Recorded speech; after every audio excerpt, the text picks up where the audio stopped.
సంవత్సరాల తరబడి government job కోసం వేచి చూస్తున్నారా? కేవలం 8 నెలల్లో మీ కల నెరవేర్చుకోండి. వెంటనే కింది నెంబర్స్‌కి కాల్ చేయండి. నమస్తే రమగారు. నమస్తే జయ. రమగారు, అక్బర్ బీర్బల్ స్టోరీస్ చాలా రోజులైపోయింది. 2 చిన్న కథలు చెప్తాం. ఓకే. ఇవి చిన్న చిన్న విషయాలుగానే ఉంటాయి కదా.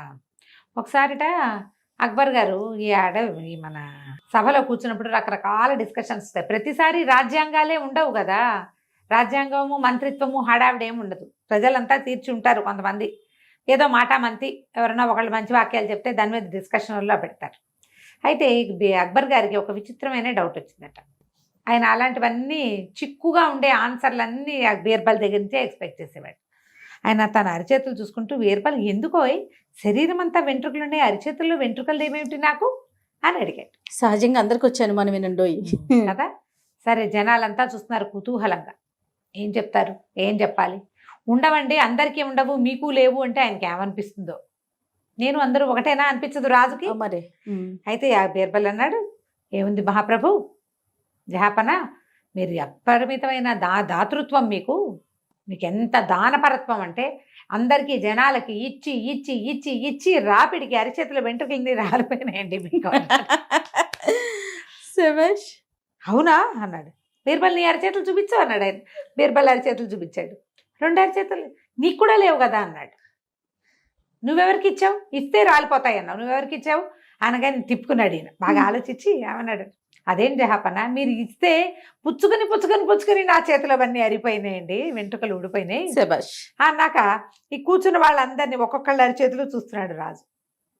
వీళ్ళందరివి ఎందుకు అరిగిపోయినాయి అన్నాడు. వీళ్ళలో చాలా మంది మీ దగ్గర పుచ్చుకున్నారు కదా, మీ ఎప్పటి నుంచి పుచ్చుకుంటున్నారు? మీ తాత తండ్రుల నుంచి. మీరందరూ దానపరులు, మేమందరం పుచ్చుకునే పరులము.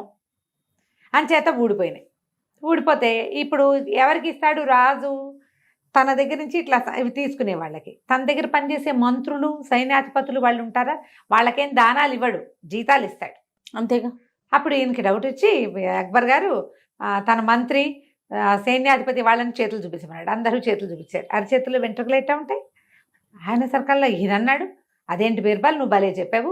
ఇచ్చాను కాబట్టి నాకు పోయినాయి, పుచ్చుకున్నారు కాబట్టి మీకు పోయినాయి, వీళ్ళకి నేనేమి ఇచ్చాను, వాళ్ళవెందుకు పోయినాయి అంటే, అదే జహాపన, వీళ్ళందరికీ ఇచ్చేస్తున్నాడు అని చేతులు నలిపేసుకుంటున్నారు వాళ్ళు.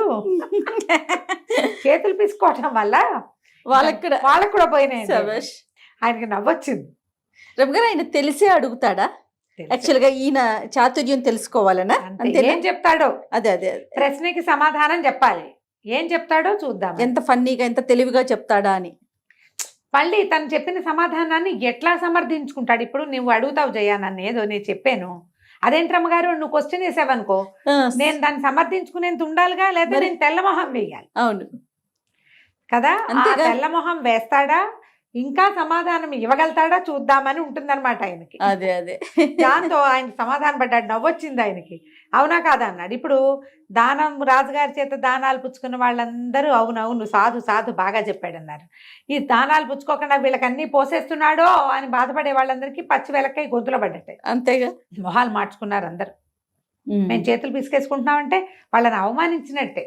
కానీ రాజుకు నచ్చింది అది. నోరు మూసుకుని ఊరుకున్నారు. బాగుంది చూడు, చాలా బాగుందండి. కొన్ని రోజులు ఇలా గడిచిన తర్వాతట ఒకరోజు సభలో డిస్కషన్ వచ్చింది. లోకంలో 2 రకాల మనుషులు ఉంటారు, 2 రకాల ప్రాణులు ఉంటాయి. ఒకటి మేలు చేసేది, మేలు పుచ్చుకునేది. మేలు చేసేవాడు అంటే ఎవరికైనా సహాయం చేసేవాడు ఎప్పుడు ఒకేలా ఉంటాడు. మేలు మరిచిన వాళ్ళు, మేలు మరవని వాళ్ళు ఇద్దరు. ఎవరు మేలు మరుస్తారు, ఎవరు మేలు చేసిన మేలు మరిచిపోని వాళ్ళు ఉంటారు. నేను నువ్వు అంటే నువ్వు నా దగ్గర మర్చిపోతావు, నేను నీ దగ్గర మర్చిపోతావు, ఏదో అవుతుంది. అప్పుడు ఈయన బీర్బల్ తోటి ఏం చెప్పాడంటే, ఇంత డిస్కషన్ అయ్యాక, బీర్బల్ నువ్వు చెప్పాలి నాకు సమాధానం. రేపు సభకి ఒక మేలు మరిచే ప్రాణిని, ఒక మేలు మరవని ప్రాణిని తీసుకొచ్చి చూపించు నాకు అని చాలా గట్టిగా చెప్పాడు. అది నన్ను చూపించి నన్ను సమాధానపరచకపోతే నీ తల ఉండదు లాంటి సౌండ్ ఇచ్చాడు. అందరు ఆశ్చర్యపోయారు. అయ్యి బాబోయ్ అనుకున్నారు. బీర్బల్ మీద ఆసక్తి ఉండి, ఆయన చెప్పే సమాధానాలు నచ్చి, ఆయన ధర్మపరత్వం నచ్చి, ఆయన తెలివి మీద అవగాహన ఉండి, ఆయన సమయస్ఫూర్తి అంటే ఆసక్తి ఉన్న వాళ్ళందరూ, అమ్మో బీర్బల్ గారు దొరికేశాడే, 2 జీవుల్ని, 2 మనుషుల్ని తెచ్చి చూపించాలి ఇప్పుడు వాడు, అమ్మో దొరికాడు అనుకున్నారు. ఎవరైతే బీర్బల్ మీద మంటగా ఉంటుంది, ఈ సహచర వర్గం రాజుగారి సహచరులు ఉంటారు కదా మంత్రులు, వాళ్ళందరికీ మాయరోగం కుదిరింది, రేపు వీడి తల ఎగిరిపోతుంది, పీడా పోతుంది, వీడితో చచ్చిపోతున్నాం మనం, అన్నిటికీ సర్కాస్టిక్గా మాట్లాడి ఇరక పెడుతుంటాడు మన అని చెప్పి వాళ్ళన్న రోగం కుదిరింది, ఇప్పుడు ఏం చేస్తాడో చూద్దాం అనుకున్నారు.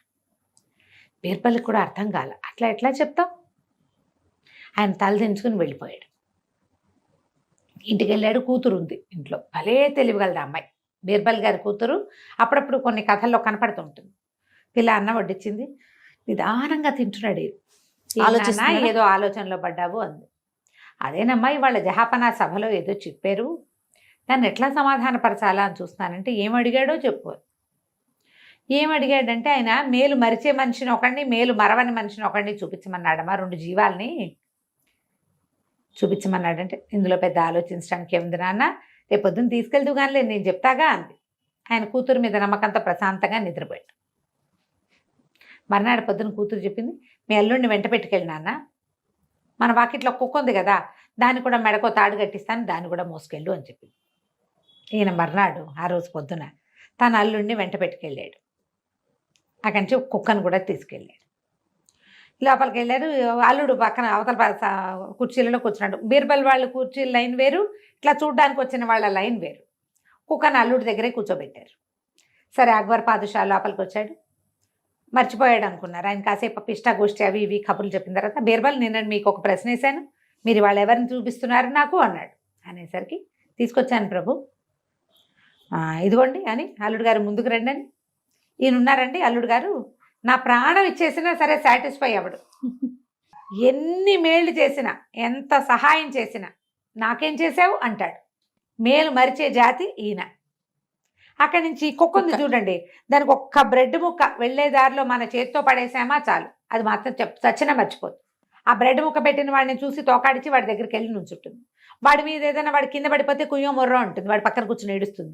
వాడి మీదకి ఎవరైనా వస్తే కనుక నిన్న బ్రెడ్ ముక్క పెట్టాడు లేదా 20 రోజుల క్రితం బిస్కెట్ ముక్క పెట్టాడు కాబట్టి వాడికి సహాయం చేయడానికి ముందుకు వస్తుంది. ఇది మేలు మరవని జాతి అనేసరికల్లా అందరు హాహా చప్పట్లు కొట్టారు. అల్లుడు కామ్గా నుంచున్నాడు. అల్లుడిని ప్రిపేర్ చేసి తెచ్చారు. జహాపన అన్నాడు, అలాగా సరే ఈ కుక్కకి ఒక మంచి కుర్చీ వేసి కూర్చోబెట్టండి, ఇది మేలు మర్చిపోదు. ఈ అల్లుడు నాడే వీడిని కొరతేయండి అన్నాడు. అనేసరికల్లా సభలో అందరు నిర్కాంతిపోయారు. ఇప్పుడు బీర్బల్ గారి అల్లుడు కొరతేస్తే పిల్ల ఆయన కూతురు, బీర్బల్ హిందువు, కూతురికి పునర్వివాహాలు లేవు, అల్లుడు అయిపోతాడు. అయితే ఈయన అన్నాడు, బీర్బల్ తప్పకుండా ప్రభు, మీరు ఒకింటల్లుడే, నేను ఒకింటల్లుడే, మరి అయితే అల్లుళ్ళందరినీ కొరతేయాలంటే మీరు నేను కూడా ఒకింటి అల్లుళ్ళమే, అల్లుడు జాతిని తీసేయాలి అనగానే ఆయన నవ్వొచ్చింది. మీ అల్లుడిని కొరతేస్తానంటే కుదరదు, అల్లుడు అనేవాడు అని ఉంటే నా కోసం ఏం చేశారు, మీ అమ్మాయికి చేసుకున్నారు మీరంటాడు. అంతేగాని తాము ఎత్తు ధనం ధారపోసిన అల్లుళ్ళు సాటిస్ఫై కారు. ఇది పాయింట్ కరెక్టే కదా. ఇప్పుడు ఇందులో ఎవరిని తీస్తాం, మీ నాన్న ఒకింటల్లుడే, మీ ఆయన ఒకింటల్లుడే, మా నాన్న మా ఆయన నా కొడుకు ఎవరైనా సరే తప్పదు, అల్లుళ్ళు అవ్వాల్సిందే కదా. భలే తెలివిగలవాడండి, చాలా తెలివి. ఈ పాయింట్ చెప్పాక ఇక ఆయన సంతోషించాడు. ఇలాంటి మరిన్ని కథల్ని ఇంకెప్పుడైనా చెప్పుకుందాం. 2 చిట్టి కథలు చెప్పాను ఇప్పుడు నేను. చాలా బాగుంది. నమస్తే. నమస్తే.